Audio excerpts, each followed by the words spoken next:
Hello friends, இன்னைக்கு வீடியோவில் கோவா வச்சு செய்யக்கூடிய ஒரு நார்த் இந்தியன் ஜூஸ் ரெசிபி தான் நம்ம பார்க்க போகிறோம். இதுக்கு பேர் பெரு பியாலா. இது வந்து ஒரு signature juice recipe. Very few ரெஸ்டாரண்ட்ஸில் மட்டுமே இது அவைலபிளாக இருக்கும். இதை நீங்கள் உங்கள் வீட்டில் ஒரு பார்ட்டியோ கெட் டுகெதரோ நடக்கும்போது இதை ப்ரிப்பேர் பண்ணீங்க அப்படின்னா உங்களோட மெனுக்கே வந்து இது ஒரு ரிச்னஸ் ஆட் பண்ணும். இப்போ நம்ம இதை எப்படி ப்ரிப்பேர் பண்ணலாங்கிறத பார்க்கலாம். அதுக்கு இன்னைக்கு ரொம்ப பழுக்காத ஒயிட் கோவாவாக இருக்கக்கூடிய கோவா வந்து ஒரு 5 பெரிய சைஸ் கோவா எடுத்திருக்கேன். இதை நம்ம ஃபஸ்ட்டு தோல் சீவிட்டு சின்ன சின்ன பீஸாக கட் பண்ணி எடுத்துக்கலாம். அதுக்கப்புறம் இந்த கோவா பீசஸை வந்து தண்ணியில் ஆட் பண்ணி நம்ம பாயில் பண்ணி எடுத்துக்கணும். ஃபுல்லாக வேகக்கூடாது. அது வந்து ஓரளவு சாஃப்டானால் போதும். 2 டீஸ்பூன் உப்பு ஆட் பண்ணி வேக வச்சு எடுத்துக்கோங்க.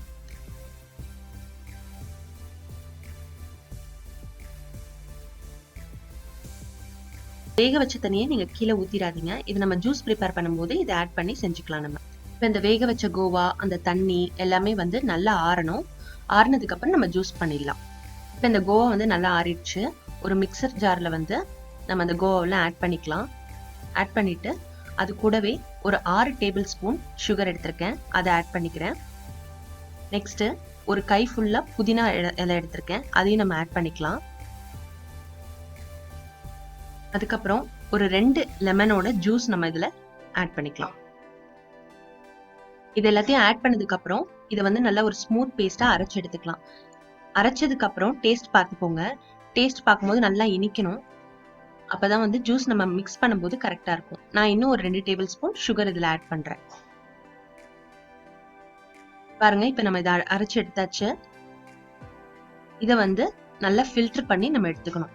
இப்படி ஃபில்டர் பண்ணும்போது நீங்க வேக வச்ச தண்ணியை ஊற்றி நீங்க இதை ஃபில்டர் பண்ணி எடுத்துக்கலாம். இந்த ஜூஸ் ரெசிபியே பார்த்தீங்கன்னா திக்காக தான் இருக்கும். ஸோ அதுக்கேற்ற மாதிரி நீங்கள் தண்ணி ஆட் பண்ணிக்கோங்க. நான் வந்து இன்னைக்கு அந்த வேக வச்ச தண்ணியில் ஒரு ஆஃப் போர்ஷன் தான் அதில் யூஸ் பண்ணியிருக்கேன். ஃபில்டர் பண்ணதுக்கப்புறம் இந்த மாதிரி கொட்டையெல்லாம் அழகாக தனியாக வெளில வந்துடும். இந்த கன்சிஸ்டன்சிக்கு இதை மிக்ஸ் பண்ணி எடுத்துக்கலாம். அவ்வளோதான், நம்மளோட ஜூஸ் ரெடி ஆயிடுச்சு. இப்போ நம்ம இதை வந்து சர்வ் பண்ணலாம். சர்வ் பண்ணுறதுக்கு ஒரு பிளேட்டில் 1 teaspoon chilli powder, 2 teaspoon salt இதை ஆட் பண்ணி நல்லா மிக்ஸ் பண்ணிக்கோங்க. மிக்ஸ் பண்ணிவிட்டு எந்த கப்பில் நீங்கள் சர்வ் பண்ண போகிறீங்களோ அந்த கப்பில் ஒரு லெமன் எடுத்து அதை ஃபுல்லாக அப்ளை பண்ணிக்கோங்க. அந்த எட்ஜில் அப்ளை பண்ணிவிட்டு அதை அந்த சில்லி பவுடரில் டிப் பண்ணி எடுத்துருங்க. இது அழகாக கோட் ஆயிரும். இப்போ இந்த கப்பில் அந்த ஜூஸை வந்து சர்வ் பண்ணீங்க அப்படின்னா குடிக்கும்போது ஒரு சில்லி ஃப்ளேவரோட ரொம்ப நல்லாயிருக்கும்.